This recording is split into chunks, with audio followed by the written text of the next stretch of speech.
요즘 무더위에 많이 지쳐들 있습니다. 그럼에도 불구하고 뜨거운 열기와 함께 응원의 열전을 펼치고 있는 브라질 리우 올림픽의 관전을 온 국민이 보고 있습니다. 이로 인해서 밤을 새는 국민들이 많아져서 졸음운전을 조심해야 할 때라고 많이들 광고를 하고 있습니다. 저는 지난주 휴가를 다녀왔는데 몽돌 해수욕장에서 튜브 위에 있다가 다리가 익어가는 줄도 모르고 있다가 오랜만에 쓰라림을 느끼게 되었습니다. 조금만 더 있었으면 통구이가 되지 않았나 싶었습니다. 여러분은 얼마나 어떤 희망이나 이루고 싶은 것이 무엇입니까? 광복을 보면서 일본의 압제에서 벗어난 한민족의 큰 기쁨이요 36년 동안 압제하에서 해방되어 우리나라를 되찾은 염원의 성취일 것입니다. 기도에서도 말씀을 들었겠지만 해방도 잠시 남북으로 분단되어 지금도 죽어서라도 유전자를 남겨 나중에 유족들이라도 찾아와서 만나기를 바라는 그러한 염원을 가지고 있습니다. 우리 모두가 남북 통일이 우리의 모든 염원이며 바람일 것입니다. 그리고 각자 가지는 소박한 또 일반적인 바람을 담고 있습니다. 그런 바람이 있지만 여전히 미래에 대해서 우리는 불확실함과 뭔가 운명을 바라보며 사는 사람들이 있습니다. 의외로 사람들은 사주팔자, 운명을 점치는 사람들을 찾아가는 것을 볼 수가 있습니다. 요즘은 과학 시대요 최첨단 시대를 살아가고 있다고 합니다. 그러나 여전히 자신의 운명을 점에 의존하면서 막연한 기대를 가지고 있는 사람들이 무당집을 찾아가고 있습니다. 왜 이런 현상이 나타나고 있습니까? 과거에는 사실 과학이 발달되지 않았을 때는 그런 어떤 막연한 점을 통해서 미래를 점치려고 했지만 요즘은 과학적이고 통계적이고 모든 것이 발달됐음에도 불구하고 여전히 점집을 찾아가는 이유가 무엇입니까? 그것은 인간의 내면에 종교심이 있기 때문입니다. 누군가를 의존하며 살아가는 것이 인간의 본래의 모습이었기 때문입니다. 아무리 노력해도 요즘 청년들은 열심히 했는데도 불구하고 취직을 못하고 뭔가 미래에 불확실할 때에 패배주의에 빠져 들어가고 있다는 것입니다. 제 기억으로도 한 30년 전에도 여전히 그때에도 예측 불허의 시대를 살고 있다 이런 말을 들었습니다. 지금도 마찬가지입니다. 아무리 미래가 가면 갈수록 더 오히려 미래를 예측할 수 없고 어떻게 달라질지 예상하기가 힘들다는 것입니다. 믿는 우리들에게도 결코 예외가 아니라는 것입니다. 우리도 장래에 될 일을 예측하고 될 일을 알고 싶어 하고 있습니다. 그러나 이런 의미심장한 말이 있습니다.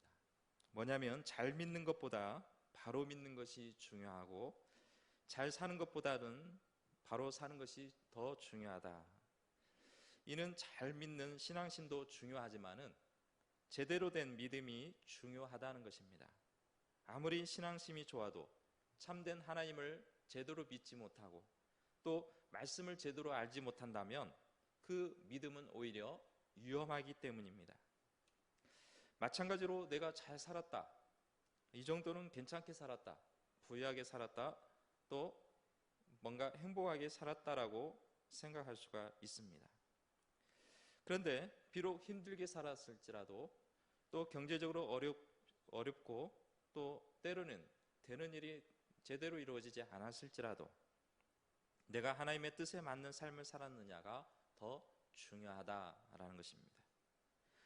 아무리 잘 살더라도 수단 방법 가리지 않냐고 편법을 쓰면서 살아간다면 이것은 믿음의 사람으로서는 오히려 죄악에 빠질 수 있기 때문입니다. 적당한 타협으로 살아가기보다는 하나님 편에서 제대로 된 삶을 살아가고자 하는 다윗의 몸부림을 볼 수가 있습니다. 오늘 말씀해 주시는 그 정확한 배경을 알 수가 없습니다. 여러 가지 설이 있지만은 아마도 이스라엘이 왕정 체계로서 전환하는 급변기의 시대를 보고 있습니다. 다윗은 어렸을 때 목동 때에 사무엘을 통해서 하나님께 기름을 부음을 받게 되어 장차 왕으로서의 선택을 받았습니다. 이때 사울 왕가는 점점점 폐허가 되고 또 사울 스스로가 하나님 앞에 범죄함으로써 버림을 받게 되었습니다. 이로 인해서 사울 왕은 다윗을 죽이려고 일생을 나머지 여생을 보내게 된 것입니다. 아마도 사울이 다윗의 생명을 해하고자 군대를 많이 보냈을 것이고 또 다윗은 자신의 생명을 해치고자 하는 적대자들로부터 계속해서 위협을 오는 상황에서 하나님 앞에 구원을 호소하고 또 간곡하게 기도하는 내용을 볼 수가 있습니다. 물론 다윗에게도 전혀 사람이 없는 것은 아닙니다. 주변에 소외된 사람, 억울함을 당하는 사람들, 돕는 손길들이 있었습니다. 그러나 말로 표현할 수 없는, 도저히 표현할 수 없는 극한 한계 상황에서 누구도 그 도움에서 자기 생명을 지킬 수 없는 상황에서 하나님을 의지할 수밖에 없고 하나님을 바라볼 수밖에 없었습니다. 그리고 자신의 처지에 대해서 심정을 어떻게 표현을 하고 있냐면 사망하는 자, 또 깨어진 그릇에 비유하고 있습니다. 그러나 다윗은 이런 절대 한계 속에서도 하나님의 중심에서 신앙에서 벗어나지 않고 그 고난에서 건져 주시기를 간절하게 간구하는 기도를 드리고 있는 것입니다. 오늘 시편은 특별히 역사적인 인물들 중에서 상당히 좋아하고 의지했던 사람들이 있습니다. 그들은 후스와 루터, 멜랑 힌통과 같은 종교 개혁자들입니다. 특별히 5절 말씀에 보면은 내가 나의 영을 주의 손에 부탁하나이다. 진리의 하나님 여호와여 나를 속량하셨나이다. 누구도 구원해 줄 리 없는 가운데서 자신의 영혼을 누구에게 맡길 수 없을 때, 또 의지할 수 없을 때 하나님밖에 없음을 그러한 고백을 내용을 담고 있습니다. 또 15절에 보면은 나의 앞날이 주의 손에 있사오니 내 원수들과 나를 핍박하는 자들의 손에서 나를 건져 주소서라고 말씀을 하고 있습니다. 이 말씀은 주의 손과 원수의 손이라는 대조적인 표현을 하고 있습니다. 인간의 생사 화복은 바로 하나님의 손에 있고 또 하나님의 주권적인 뜻에 담겨져 있기 때문에 자신의 전 삶을 주님 앞에 의탁하고 맡기겠다라는 것입니다. 우리도 적당히 원수들의 손과 타협해서는 안 되는 것이고 하나님의 손에 건져주시기를 바라보고 우리는 끝까지 의의 길로 걸어가야 되는 것입니다. 좋은 나무는 어떤 나무입니까? 보통 제목이라는 말을 씁니다. 아무리 나무가 커도 아무리 큰 나무라 할지라도 쓸모 있는 나무가 있고 쓸모 없는 나무가 있습니다. 그것은 뭐냐면은 아무리 크고 우람하더라도 곱게 뻗어 있을 때에 제대로 된 제품을 만들 수 있지만 그것이 휘어져 있거나 또 삐뚤어져 있다면 아무리 우람하고 큰 나무라 할지라도 좋은 제품을 만들 수가 없는 것입니다. 마찬가지로 믿음도 마찬가지입니다. 우리 믿음이 아무리 좋아도 고든 믿음, 바른 믿음이 되지 않는다면 하나님 편에서 봤을 때는 제대로 된 믿음을 볼 수 없고 또 하나님께서 시대적으로 사용할 수가 없게 되는 것입니다. 오늘 우리는 결과만을 바라보고 달려갈 것이 아니라 결과를 이루게 하는 하나님을 위해 살아가야 되는 것입니다. 우리가 알아야 할 것은 결과를 이루게 하신 분은 오직 하나님밖에 없다는 것입니다. 내가 아무리 결과를 만들려고 해도 내가 수고를 해도 하나님께서 허락하지 아니하시고 하나님께서 인도하지 아니한다면 우리 수고는 헛될 수밖에 없다는 것입니다. 그렇기 때문에 우리는 그 과정을 통해서 하나님의 인도함을 보고 또 하나님께서 함께 해주실 것을 믿고 바라보며 우리는 하나님이 원하시고 기뻐하신 것이 무엇인지를 분별하여서 하나님의 은혜를 바라보는 사람들이 되어야 하는 것입니다. 오늘 성경에 많은 주인공들이 있습니다. 또 하나님의 은혜를 사모하는 사람들이 있습니다. 그 중에 주인공인 다윗은 시골 사람이었고 베들레헴에서 양치는 목동이었습니다. 이세의 아들 중에서 8째 아들로 태어나서 다른 형들도 이 목동 일을 하지 않았는데 그것이 밀려서 다윗에게 돌아오게 된 것입니다. 어느 하나 다윗에게 왕이라는 제목을 찾아볼 수가 없습니다. 그러나 다윗이 이스라엘 왕이 된 것은 바로 자신의 능력이나 자신의 재능이나 자신의 힘에 의해서 이루어지는 것이 아니라 절대적으로 하나님의 은혜 가운데 이루어졌다는 고백을 하고 있는 것입니다. 그리고 사울 왕에게 늘 쫓기게 되었습니다. 죽을 고비도 수없이 넘기게 되었고 그때마다 하나님을 의지하고 또 그때마다 하나님의 도우심을 받았다고 또 하나님 앞에 찬양하고 또 하나님을 높이는 모습을 볼 수가 있습니다. 오늘 말씀에도 하나님의 은혜를 노래하고 있습니다. 당시에 이 시를 쓰게 된 배경이 명확하지 않지만 다른 유사한 경우들이 많이 있기 때문에 이 동일한 그 상황에서 이 시를 적용할 수가 있습니다. 그 중에 다윗이 사울 왕의 핍박을 받을 대로 추정했을 때에 사무엘상 23장에 나와 있는 그 마온의 황무지에서 거기서 다윗이 사울 왕에서 벗어난 일에 대하여 또 그것을 건져주심에 대한 감사와 또 찬양을 돌리고 있는 것입니다. 다윗이 사울 왕의 핍박을 박해를 받아서 광야를 전전하면서 또 마온 광야에서 그 일날로 도망을 했고 또 10광야에서 피신을 함으로써 자신의 처지 속에서 하나님의 도우심을 호소하고 있습니다. 또 하나님은 이 다윗의 기도를 외면하지 아니하고 응답하시고 또 구원해 주셨음을 볼 수가 있습니다. 실제로 이 사울 왕이 신하들을 이끌어서 다윗을 쫓고 있을 때에 이 사울 왕과 그 신하들이 깊이 잠에 빠지게 됩니다. 사울 왕이 경비하는 군대 장관이 심지어 다윗이 왔다 갔음에도 불구하고 모를 정도의 잠에 빠지게 됩니다. 이것은 도저히 있을 수 없습니다. 어떻게 왕을 지키는 친위 대장, 군대 장관이 잠에 빠질 수 있을 것이며 다윗이 그 사이에 오고 갔다는 사실조차도 알 수 없다. 이것은 도저히 상상을 갈 수가 없습니다.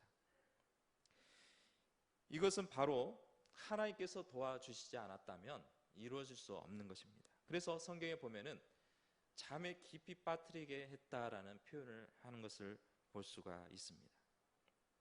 두 번씩이나 다윗이 광야에서 굴에서 벗어날 수 있었던 것은 하나님의 은혜가 아니고서는 도저히 이루어질 수 없는 상황이었습니다.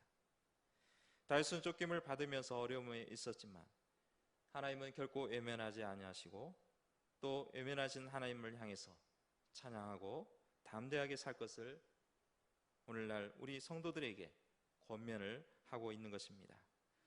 시편 31편 초반부터 보면은 다윗이 하나님을 향해서 자신의 긴박한 원수 속에서 벗어나기를 간절히 구하는 기도였다면 오늘 읽었던 이 본문의 말씀은 이제는 하나님의 도움의 확신을 가지고 또 이 승리를 외치면서 성도를 향해서 하나님의 은혜를 바라보라는 그러한 당부의 말씀으로 들려지고 있는 것입니다.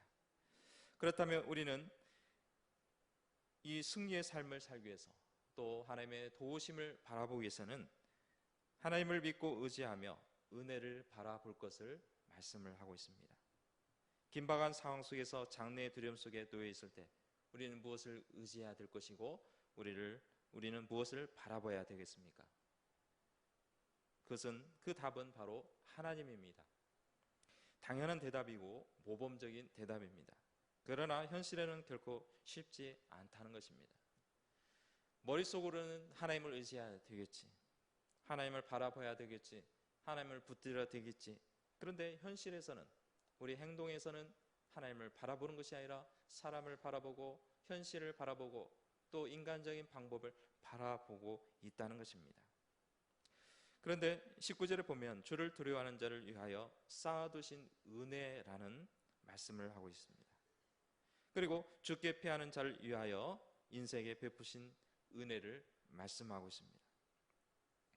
은혜를 받을 수 있는 비결은 주를 두려워하고 또 주께 피하는 자에게 임한다는 것입니다. 주를 두려워하는 자에게 하나님은 은혜를 쌓아 두었다. 이미 은혜를 우리에게 준비하고 또 우리에게 부어주시리라는 은혜를 지금 준비하고 가지고 있는데, 우리가 주님 앞에 가기만 한다면 하나님께서는 그 은혜를 보따리를 풀어서 우리에게 넘치게 주신다라는 말씀으로 이해를 할 수가 있는 것입니다. 자, 그러면 주를 두려워한다. 우리는 보통 두려워한다 하면은 무서워한다, 또 그 앞에 쩔쩔맨다라고 생각합니다. 그러나 하나님을 향해서 우리가 두려워한다는 것은, 경외한다는 것은 쩔쩔매고 무서워하거나 또 어려워하거나 그런 의미가 아니라 하나님을 인정하고 하나님의 주권을 바라보는 것입니다. 구약에 보면 율법에 의하면 죄를 저지르면 율법을 어겼을 때 가차없이 심판하는 모습을 볼 수 있습니다. 공의를 베푸시고 사랑의 매로 때리는데 매우 매섭게 회초리를 드는 그런 하나님을 볼 수가 있습니다.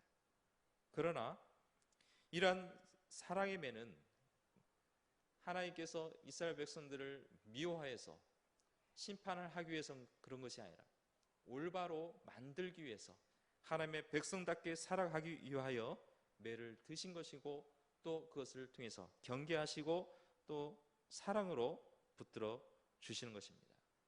우리가 아버지가 아들에게 때린다, 이것은 미워서 때리는 게 아니라 사랑하기 때문에 올바로 가라고 미래를 위해서 올바로 성장하기 위하여 회초리를 드는 것입니다.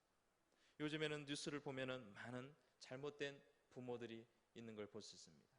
그러나 그런 잘못된 부모가 아닌 이상 정상적인 부모의 모습이라고 한다면 사랑의 매, 또 바르게 되기 위해서 사랑의 회초리를 들게 되는 것입니다. 하나님은 공포의 대상이 아니라 사랑의 대상이요, 또 우리가 경외하고 인정하고 우리의 삶의 모든 것을 맡겨야 할 대상인 줄로 믿습니다. 우리는 하나님을 늘 인정해야 합니다.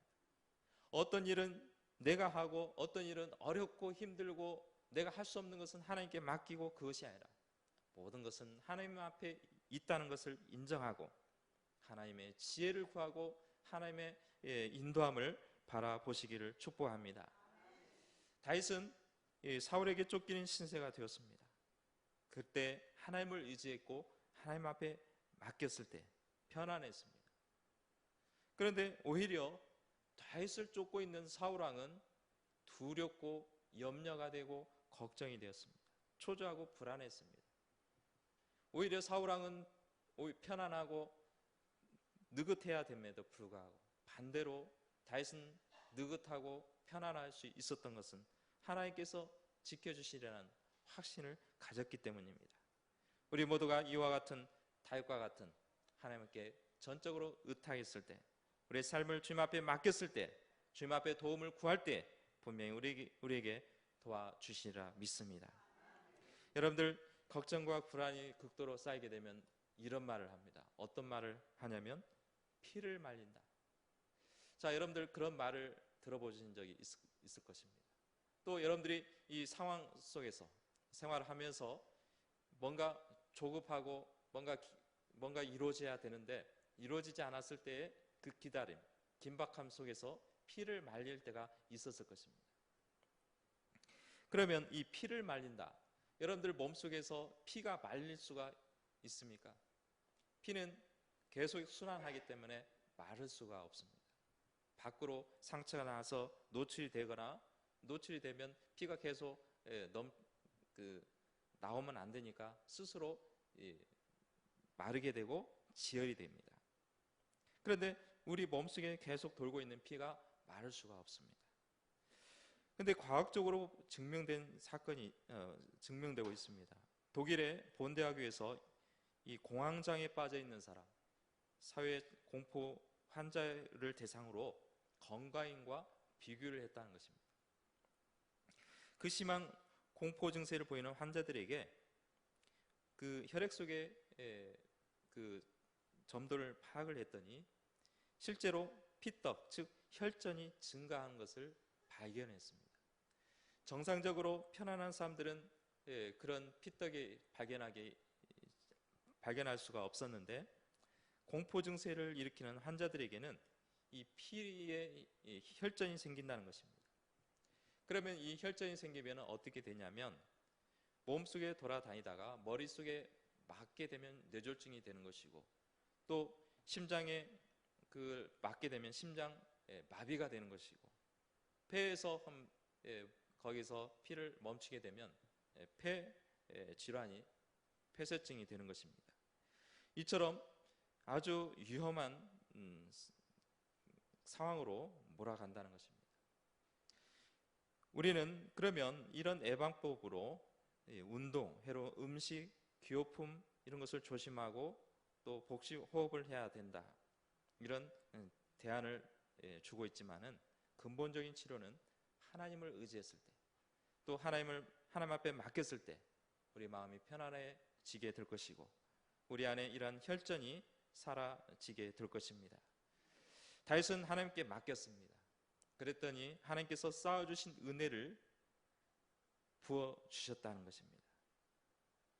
하나님께서 우리 성도들에게 미래를 주님 앞에 맡겼을 때 감춰진 쌓아주신 은혜를 여러분들 각 가정에게 임하게 될 줄로 믿습니다.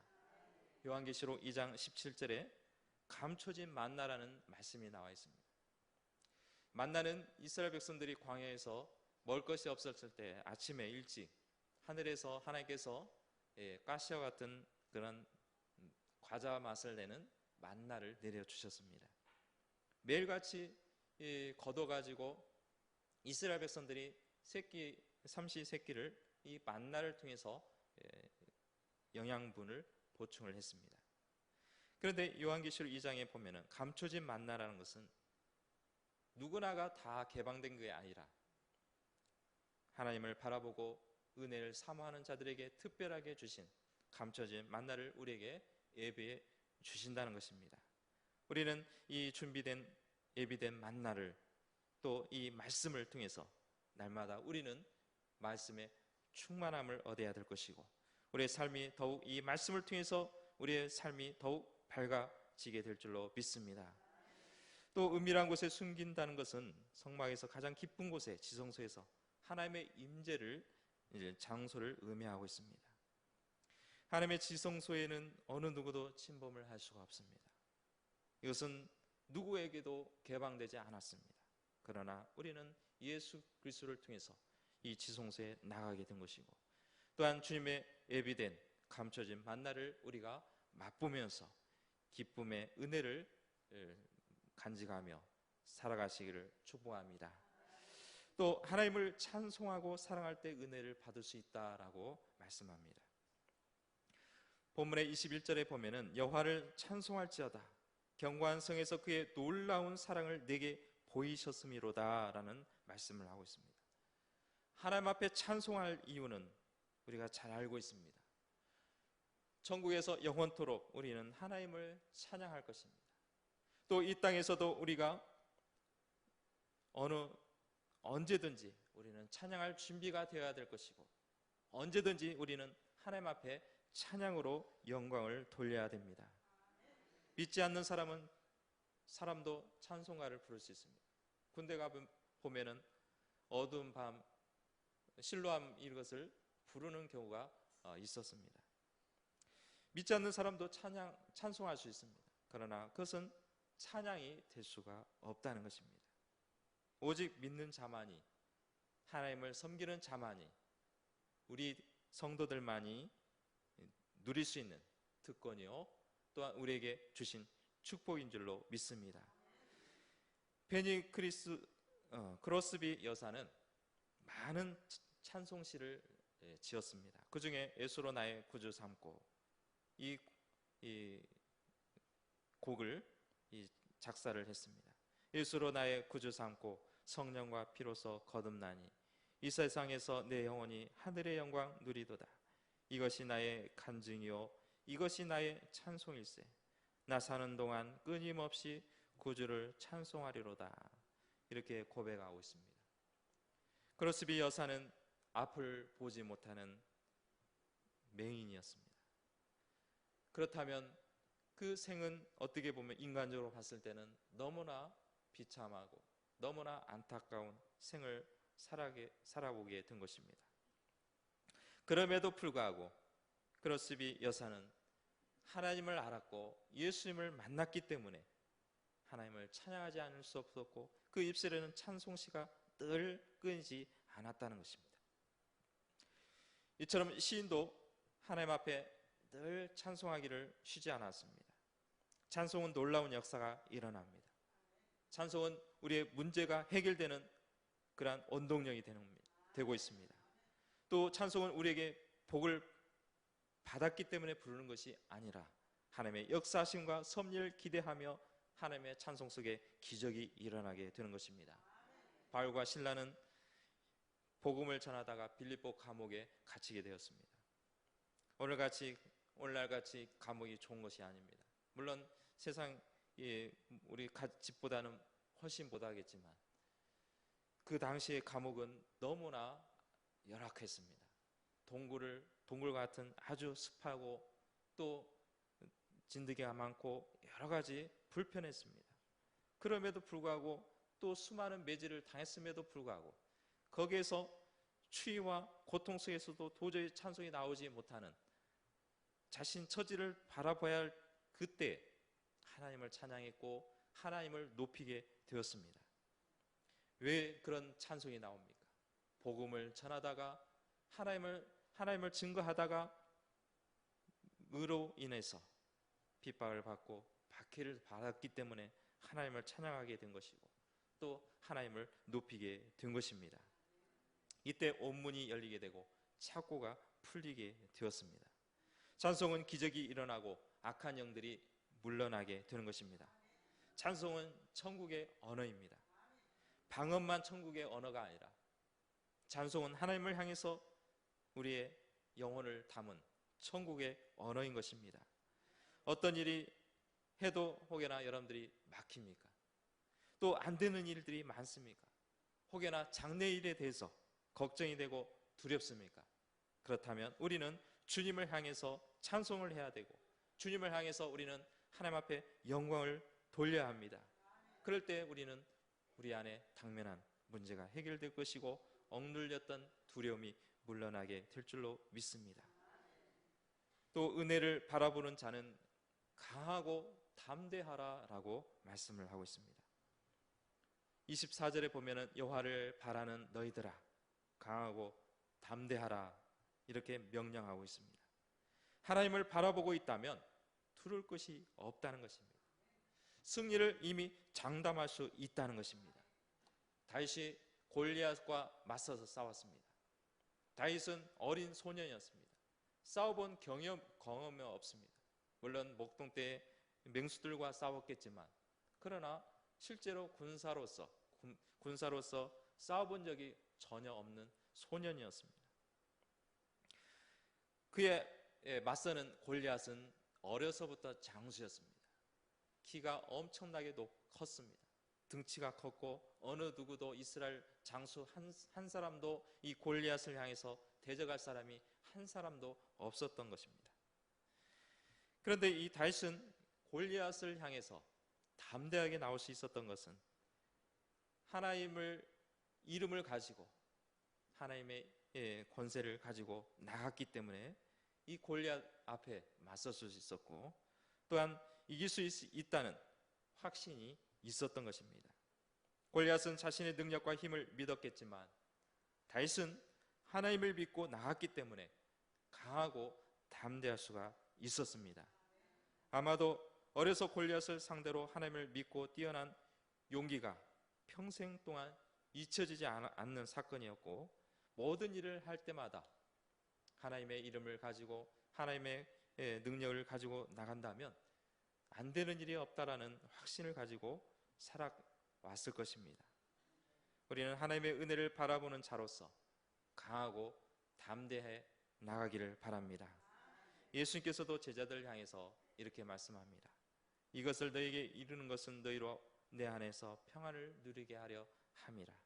세상에서는 너희가 환난을 당하나 담대하라, 내가 세상을 이기었노라 라고 말씀을 하고 있습니다. 너에게 이룬 것은 내 안에서 평안을 누리게 하기 위함이라는 것입니다. 걱정하고 염려하고 뭔가 두려워하라고 말씀을 한 게 아니라 평안을 누리게 하기 위해서, 환난을 당하지만은 주님께서 사망 권세를 이기셨기 때문에 우리가 주님의 이름으로 나간다면 두려울 것이 없다라고 말씀을 하고 있습니다. 결론적으로 은혜를 바라보는 자만이 은혜의 사람으로 사람을 만나고 은혜를 잊지 않습니다. 하루야마 시게오 교수는 인체의 세포를 연구하면서 세포의 속성에 대해서 발견하고 이론을 주장하게 되었습니다. 우리 몸은 세포로 구성이 되어 있습니다. 수많은 수조 개의 세포로 구성이 되어 있습니다. 그런데 이 세포가 처음에는 중립을 가지고 있다가 나쁜 쪽이 강하게 되면 이 세포가 그쪽으로 붙는다는 것입니다. 반대로 좋은 세포들이 많이 생겨나면 다른 세포들이 거기에 그쪽으로 붙는다는 것입니다. 그렇기 때문에 긍정의 사람, 또 긍정적인 사고를 가지고 있는 사람은 그 주변에 그런 사람은 그 안에 세포들이 그런 쪽으로 발달이 되는데, 부정적인 생각, 안 된다는 생각, 또 뭔가 결론에 대해서, 결과에 대해서 이미 포기한 사람의 생각은 그 세포들이 그렇게 나쁜 쪽으로 구성이 된다는 것입니다.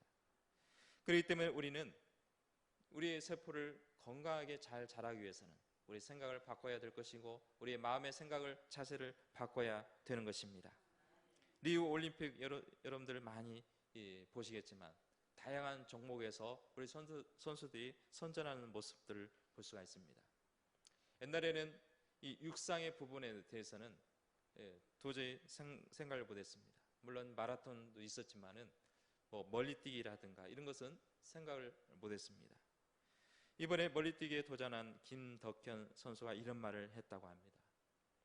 1%의 가능성만 있어도 도전해야 된다. 1%의 가능성, 이것은 다른 사람에 봐서는 이건 0%와 같습니다. 이루어질 수 없고 메달을 딸 수가 없습니다. 그러나 1%의 가능성만 있어도 도전해야 되고, 거기에 대해서 열심히 뭔가 도전장을 던져야 된다는 것입니다. 비록 결선에는 들어가지 못할지만은 이 김덕현 선수의 말이 마음에 저한테 다가왔습니다.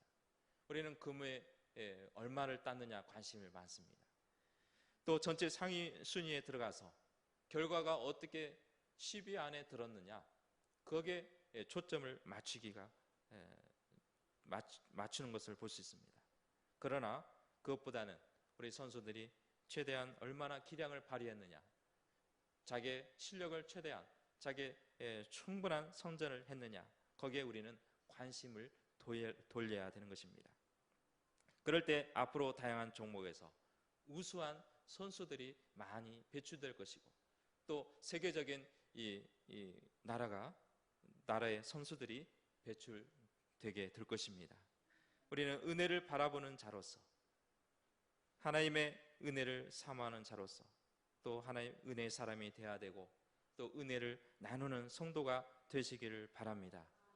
또한 은혜를 바라보는 자는 은혜를 잊지 않는다는 것입니다. 인간은 망각의 동물이라는 말을 합니다. 누군가 내가 도와주는 것은 기억하지만 내가 도움을 받는 것에 대해서는 기억을 못할 때가 있다는 것입니다.